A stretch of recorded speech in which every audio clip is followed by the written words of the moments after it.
जय श्री महाकाल। आदेश। तो आज की चर्चा का विषय है महाशंखमाला, जो कि कल के वीडियो में मैंने बताया था कि इसका विस्तृत वर्णन और इसकी विस्तृत जानकारी मैं आगामी वीडियो में दूंगा। तो ये है वो। तो महाशंखमाला को ही रहस्यमाला कहा जाता है। इस रहस्यमाला से ही माँ तारा और समस्त विद्याओं की साधना में सिद्धि प्राप्त होती है। और सभी विद्या अर्थात 10 महाविद्या, सभी विद्याओं से अर्थ है 10 महाविद्या और 8 सिद्धियाँ। तो वीर साधना के विषय में एक पिछला वीडियो था, उसमें भी थोड़ी चर्चा हुई थी इस विषय में। तो वीर तंत्र में भी इस विषय में उल्लेख है कि माँ काली और माँ तारा साधना में ये रहस्यमाला बहुत अनिवार्य है और सिद्धि के लिए भी ये बहुत अनिवार्य है। गंधर्व तंत्र में भी उल्लेख आता है कि वीर साधक और विद्या साधक अर्थात 10 महाविद्या साधक इस रहस्यमाला से जाप कर सकते हैं, लेकिन गृहस्थ और सौम्य शक्ति भक्त इस माला से जाप ना करें, उनके लिए ये वर्जित है। और रहस्यमाला से संबंधित एक विशेष रहस्य जो अभी तक कई साधकों को पता नहीं होगा, वह है कि 7 बार यानी 100 बार यानी 100 माला जाप करने से जो फल आपको प्राप्त होता है, वो महाशंखमाला से 1 माला जाप करने से वो फल प्राप्त हो जाता है। यानी 1 माला जप से साधक को 100 माला जप का लाभ प्राप्त होता है। और ये बात समय आचार तंत्र में विशेष रूप से उल्लेखित है। महाशंखमाला से जाप करने से साधक को 8 सिद्धियों का धारक माना जाता है। वो स्वतः ही 8 सिद्धियों में पारंगत हो जाता है। सबसे बड़ा सूत्र है उसके कई जन्मों की सिद्धियां जो अनावृत नहीं हुई हैं, प्रकट नहीं हुई हैं, वो सभी अनलॉक हो सकती हैं अगर वो साधक महाशंखमाला से जाप करता है तो। अब समझते हैं महाशंखमाला किसे कहते हैं और कहाँ की अस्थि से ये महाशंखमाला निर्मित होती है।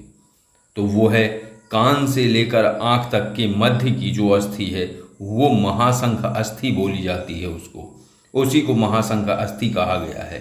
और इस माला में 50 मन के होते हैं, 50 से अधिक मन के नहीं होते हैं। तो आँख से कान तक की दोनों ओर की अस्थि से 50 मन के तैयार किए जाते हैं। अगर 50 मनकों की संख्या कम पड़ रही है तो उसे पूर्ण करने के लिए थोड़ा ऊपर नीचे की अस्थि ली जा सकती है मनकों के लिए, लेकिन ये बात गुप्त रखनी होती है क्योंकि माला की शुद्धता पर बट्टा लग सकता है।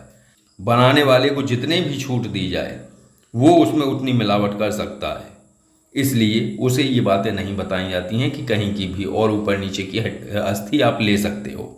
वैसे एक मुंड में 1 ही माला निर्मित होती है, वो 2 और 3 बना लेगा अगर उसे आप छूट दे देंगे तो। लेकिन फिर भी एक बात है कि अगर जो कपाल होता है, जो मुंड होता है, तो मुंड में जो कपाल है वो कपाल अगर चोट चपेट द्वारा क्षत विक्षत नहीं है तो कपाल अस्थि से भी शंखमाला निर्मित होती है। लेकिन इस शंखमाला से मध्यम फल होता है, इस शंखमाला से, क्योंकि महाशंखमाला है वो आँख और कान के मध्य की अस्थि का। अगर आप कपाल की अस्थि से माला तैयार करते हैं तो मध्यम फल देने वाली होगी।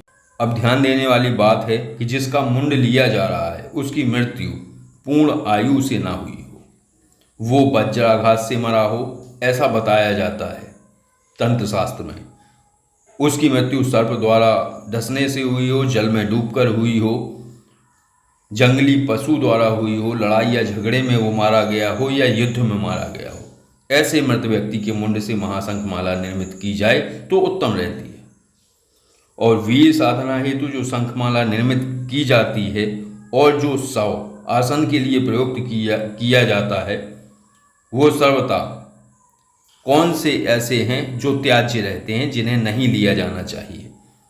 वो शव हैं जिसने आत्महत्या की हो, 2 वर्ष से कम आयु का हो, बूढ़ा हो या स्त्री हो या ब्राह्मण हो या भूखमरी से मरने वाला हो या कुष्ठ रोगी हो, तो ऐसे शव उसमें सर्वथा त्याज्य हैं। न उनकी शंखमाला बनती है, न बनाई जानी चाहिए और न उन शवों को जो है वीर साधना में प्रयुक्त करना चाहिए। ये सर्वथा त्याज्य है। और आँख और कान के मध्य अस्थि से निर्मित महाशंखमाला अति उत्तम होती है। यही श्रेष्ठ है और कपाल की उत्तम है। अगर कपाल की बनती है तो उत्तम है, और अन्य अंगों की अस्थि से निर्मित माला शंखमाला कहलाती है, ये मध्यम है। इसकी जो है लाभ उतने नहीं होते हैं, लेकिन हाँ फिर भी ठीक है, इसका प्रभाव मध्यम होता है। जैसे अन्य जगह की अस्थियां लेके अगर माला बनाई जाए तो इसका प्रभाव जो है मध्यम रहता है। आँख और कान के मध्य की अस्थि से निर्मित महाशंखमाला के सुमेरु अर्थात मेरु, जो मेरु होता है माला में, वो राजदंत का हो, ये निश्चित होना चाहिए। अब राजदंत क्या है? राजदंत है सामने के दो दांतों में से कोई भी एक दांत। इस प्रकार से निर्मित शंखमाला ही महाशंखमाला या रहस्यमाला कहलाती है, और ये पूर्ण प्रभावी है और तंत्र साधकों के लिए सर्वश्रेष्ठ है। एक होती है दंतमाला, ये तो महाशंखमाला की बात हो गई। अब है दंतमाला। तो जो दंतमाला है उसकी यामल तंत्र में बहुत सूक्ष्म रूप से व्याख्या की गई। तो दांतों से बनी माला का मेरु भी राजदंत होता है, और इसके मनकों की संख्या 32 होती है मेरु सहित, और इसे महामणि माला भी कहा जाता है दंतमाला को। तो जो महाशंखमाला है या दंतमाला है, तो पहले निर्मित हो जाने के बाद इनका शोधन भी करना आवश्यक है। तो शोधन के लिए आपको पंचगव्य तैयार करना होगा। तो पंचगव्य काहे का रहेगा? गुड़ का सीरा, शहद, घी, गोपी चंदन और अष्टगंध, इन वस्तुओं से पंचगव्य बनाकर उसमें माला डाल दें। फिर जल से स्नान कराकर निम्न मंत्र का उंगलियों पर जाप करें। कौन सा मंत्र है? मूलम ओम ओम ह्राम ह्रीम श्रीम श्राम क्लीम क्लाम माला रूपिणी सर्वलोक भक्षिणी हुम महाशंखमालाम, या आप दंतमाला का कर रहे हैं तो नरदंत मालाम व सोधय सोधय फट ठह ठह ठह स्वाहा, इस मंत्र का आप जाप करें। और जाप उंगलियों पर करना है और 108 बार जाप करना है। तो इस प्रकार जाप करने के बाद अष्टगंध से मेरु पर तिलक करें। उसी मंत्र से, जो मंत्र मैंने बोला है, इसी मंत्र से जो है मेरु पर तिलक होगा, और फिर उसी माला से एक माला जाप होगा। तो ये है महामणि और महाशंखमाला का शोधन प्रक्रिया। अब है संस्कार की प्रक्रिया, यानी माला को संस्कारित करना। तो किस प्रकार माला को संस्कारित करेंगे? तो माला को फिर से उसी पात्र में रख देंगे जिसमें पहले रखा था, और निम्न मंत्र से अभिमंत्रित करना है 7 बार। 7 बार मंत्र फूंकना है उस पर। ओम ह्रीम श्रीम क्लीम हुम फट स्वाहा, ओम ह्रीम श्रीम क्लीम हुम फट स्वाहा, इस मंत्र से 7 बार माला को अभिमंत्रित करें। और अभिमंत्रित करने के बाद फिर माला को उस पात्र में से निकालकर देवी स्वरूप मानकर इन 7 मंत्रों द्वारा दूध या शहद की बूंदें टपकानी है माला पे या माला के सुमेरु पर। तो पहली बूंद टपकानी है ओम ह्रीम स्वाहा, फिर दूसरी बूंद ओम श्रीम स्वाहा, तीसरी बूंद ओम हुम स्वाहा, चौथी बूंद ओम फट स्वाहा, पांचवी बूंद ओम ह्रीम श्रीम स्वाहा, छठी बूंद ओम ह्रीम हुम स्वाहा, 7वीं बूंद ओम ह्रीम फट स्वाहा। इस प्रकार सुधा बूंद टपकानी होती है। फिर ये प्रक्रिया हो जाने के बाद फिर जो मैं मंत्र अब बोलने वाला हूं, तो निम्न मंत्र द्वारा अभिमंत्रित करें। धूप दें 7 बार, और फिर दूर्वा और अक्षत यानी चावल अर्पित करते हुए नींबू बलि देनी है और मंत्र बोलना है। मंत्र क्या है?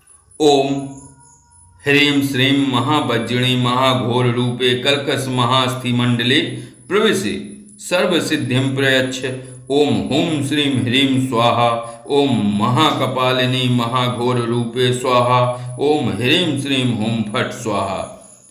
इस मंत्र को बोलना है और 7 बार इस मंत्र से जो है माला को मतलब बोलने के बाद माला को फूंकें, अभिमंत्रित करें और नींबू बलि दें। फिर इसके बाद धूप और अगरबत्ती लेकर जो है माला को धूप दें। ऐसे जो हाथ से ऐसे आगे को धुएं को धकेलते हैं, जो धूप देने की प्रक्रिया, तो इस मंत्र को बोलते हुए आपको धूप देनी है 7 बार। ओम हुम ह्रीम हुम, ओम हुम श्रीम हुम, ओम हुम हुम, ओम हुम फट हुम, ओम हुम स्वाहा, ओम हुम महायोगिनी त्रिभुवन तारिणी महाशंकस्ति माला मध्ये निवासम कुरु सर्व सिद्धिम देहि, सुरा मांसोपहारान ग्रहण्य ग्रहण्य ग्रहण्यापय ग्रहण्यापय ह्रीं श्रीं हुम फट स्वाहा, इस मंत्र से 7 बार धूप देनी है और इस प्रकार से माला संस्कारित होगी। तो आपने ये महाशंख माला और महामणि माला के विषय में आपने जानकारी प्राप्त की और इस माला से ही साधक सिद्ध में परिवर्तित होता है, क्योंकि ये माला, एक माला जाप करने से 100 माला जाप करने का फल प्राप्त होता है। तो आप समझ सकते हैं। तो यही है सारी प्रक्रियाएं। तो ये महाशंख माला के विषय में ये गूढ़ जानकारी और गुप्त जानकारी आपको जो प्राप्त हुई है, तो ये जानकारी आपको कैसी लगी? अगर ये जानकारी आपको अच्छी लगी हो तो वीडियो को लाइक करिए और शेयर करिए।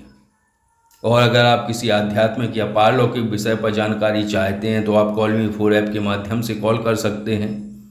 और अगर आप साधारण विषय पर जानकारी चाहते हैं तो आप इसी नंबर पर कॉल और व्हाट्सएप द्वारा जानकारी ले सकते हैं, जो स्क्रीन पर नंबर आपको दिख रहा है। तो आदेश, जय श्री महाकाल।